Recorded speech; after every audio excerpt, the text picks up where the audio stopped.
Tolstoy is the next theorist we will look at. Tolstoy believed in education for freedom. He did not want young children tied down with what the teacher said. It was more focused on freedom. How do we allow children in our classrooms to experience and exhibit their own free will? He suggested a master apprentice approach to education. Remember, this is following the Industrial Revolution. If you learned how to use a piece of equipment or machinery, you had lots of young people with you who wanted to learn through you, wanted to learn through the experience of hands-on learning with you. And so master-apprentice relationship. The teacher was seen as the master, the student was seen as the apprentice and should learn from how and what the teacher does. It's easier to say, but it's much more difficult to do. And unless you provide freedom in classrooms, the master-apprentice relationship is not going to work because different students will pick up different skills from the teacher. All apprentices don't become master teachers or master trainers. They pick up certain skills, become good at that, and that is what they do. And that is how education should be seen according to Tolstoy. Let the students see the teacher, imitate the teacher, learn from the teacher, pick up things from the teacher that they need, not everything. He was also extremely against punishment and memorizing. Punishment has been around in education, still is not a good thing. But nearly 200 years ago, Tolstoy was against it. He said it does not do any good to punish young people because mistakes and errors are part of learning. A teacher expects young people to make mistakes, to make errors, and if that is an expectation in a classroom by the teacher, errors should be normalized. Errors should be taken as a normal occurrence in classrooms, and students should be allowed to learn from them instead of punishing them. And because he believed in education for freedom, that cannot happen if you focus on memorization. So that had to go according to Tolstoy as well. John Dewey is the next theorist we will look at. He believed education is for employment and life. So there were two purposes for education according to John Dewey.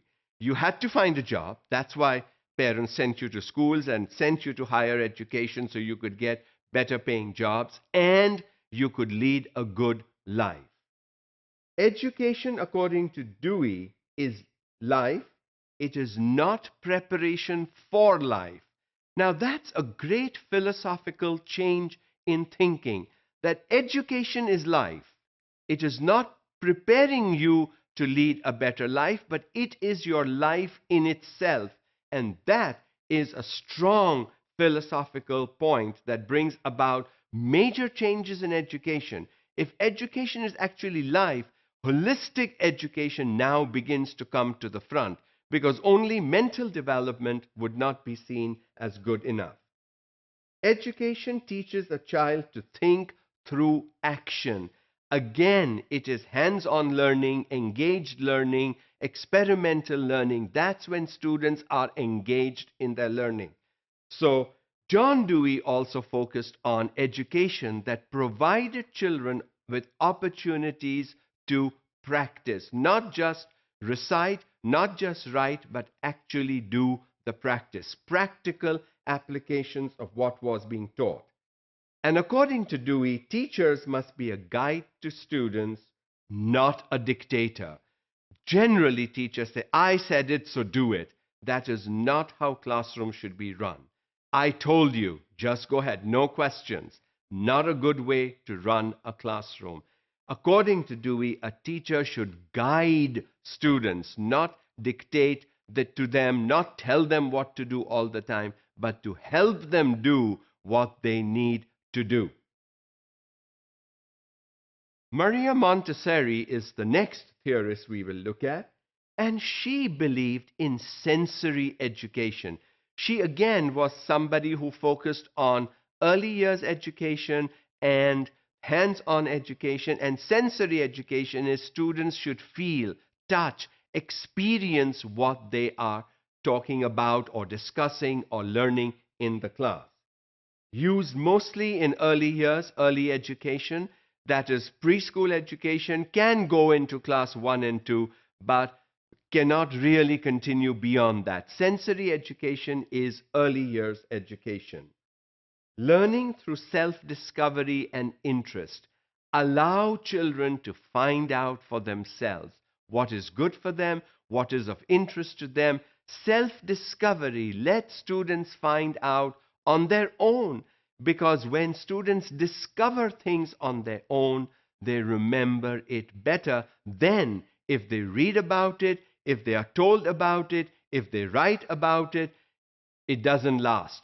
For good, lasting education, it is important that children discover for themselves.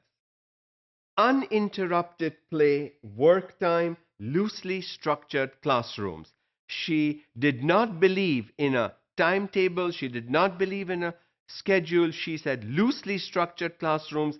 If an English lesson goes on for an hour, good. If a math lesson only lasts for 30 minutes, good. Let the children continue with their work and play, and do not structure classrooms. Do not limit your time. Half an hour for this and half an hour for that. That is not what Maria Montessori liked.